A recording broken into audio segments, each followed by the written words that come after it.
Good day, Mom. So today I will be demonstrating the responsibility of a nurse as they assist and handle during a labor and delivery.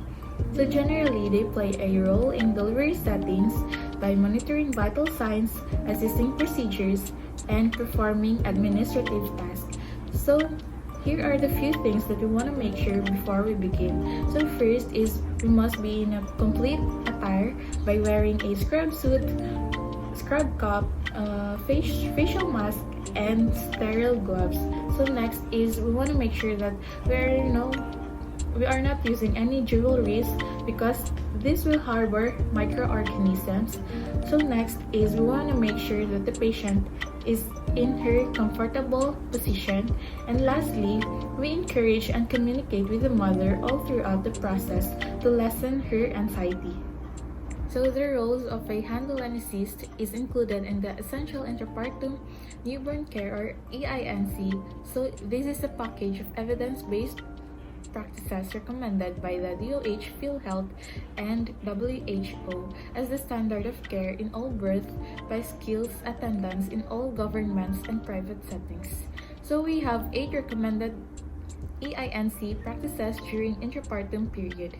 So first is the continuous maternal support by having the companion of choice during labor and delivery. So second is the freedom of movement during labor. The third is monitoring the progress of labor using a partograph. And fourth is the non-drug pain relief before offering the labor anesthesia. And the fifth one is the position of choice during labor and delivery. And number 6 is the spontaneous pushing in a semi-apart position. The 7th one is the non-routine episiotomy. And the last one is the active management of a 3rd stage of labor. So next is we have the 4 steps in essential newborn care. The first one is the immediate and thorough drying. Second one is the early skin-to-skin contact. The third one is the properly timed cord clamping. And the fourth one is the non-separation of newborn to his or her mother for the initiation of early breastfeeding. Place the materials arranged in a linear fashion arrangement and the mayo table lined with sterile cloth. So I'm gonna use the clip from the video provided by the CIs as reference because I don't have the materials and so as to have a clear picture of what the arrangement should look like. So the materials we'll need are sterile gauze, plastic cord clamp, bandage scissors, cherry balls with betadine solution, and for primigravid we'll need a suture, needle, and a needle holder. Next is to ask the CI or preceptor if it's time to wear the sterile gloves. Next step is to hand the gauze to the staff to support the patient's perineum while pushing. And then to prepare the next instrument in assisting the staff, which will be the plastic cord clamp and the forceps for cord clamping during the delivery of the baby. During labor, you can encourage the mother to push in applying support to the perineum as she pushes, while you or the staff will control delivery of the head. Once baby is out, call out the time and sex of the baby and inform the mother of the outcome. After the assist has put towel on the tummy of the mother, place baby on towel-covered tummy of the mother and do a quick check on the upper of the newborn while assist is drying the baby. Next, we will perform properly timed cord clamping, so we will just flip the baby. And then we're gonna palpate the umbilical cord to check for pulsations. After pulsations has stopped, which is usually 1 to 3 minutes, put plastic clamp or tie tightly around the cord at 2 centimeters, approximately here, and the forceps 5 centimeters from newborn's abdomen.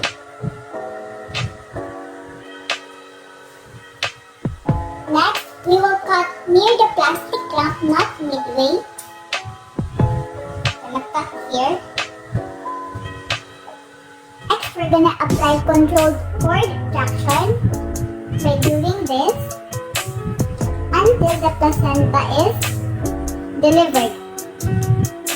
And then after that, we're gonna examine the placenta for completeness and abnormalities and taking note of the time as well. Then dispose the placenta in a leak-proof container or plastic bag and inspect the lower vagina and perineum for lacerations or tears and repair if necessary. After suture is done, we're gonna diaper the mother aseptically.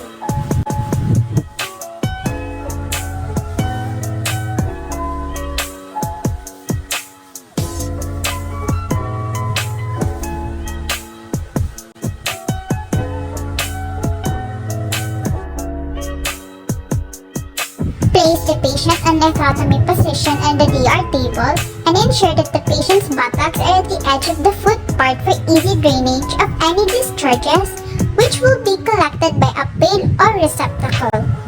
Prepare for mother and child first contact. Prepare 2 baby towels where one is to be put on top of the patient's uncovered tummy in preparation for the baby's arrival. The other towel is to be used to cover the baby when first feeding time comes. Once baby is out, we do immediate and thorough drying starting by wiping the mouth and the nose of the baby to facilitate breathing, removing blood, vernix, and mucus. After that, we can now start with the head, down to the neck, down to the extremities, and to the rest of the baby's body. So after the first towel or after this towel as well, we can now drop it. Now we can begin initiating early skin-to-skin contact by maintaining prone position of the newborn on the mother's abdomen. Then we cover the back of the newborn with a second towel and head with a bonnet. And then we observe initial crawling reflex of the baby. And we should not separate the mother from the newborn unless the newborn is having severe chest indrawing, gasping, or is apneic, so we must always check the baby's breathing during this time. So we continue this non-separation because the next step is for early breastfeeding. So we leave the newborn and the mother's chest in skin-to-skin contact, but first we have to make sure that the patient's nipples are cleaned with plain water and free from odor, and that the skin of the patient or the mother is free from oils, liniments, or leaves, especially those patients from the virus. Then we can advise the mother to observe for feeding cues such as opening of mouth and licking. And then we can support the mother by giving instruction on proper positioning and attachment, and we ourselves observe for signs of good attachment of the baby. After that, we can now immerse the baby to the NICU, and we can prepare for injecting the 1 ampule of methergine to the mother. But first, we have to take the BP of the mother. If the BP is below 90 to 60 mmHg, we do not administer methergine. So in administering the methergine, we administer it IM deltoid, preferably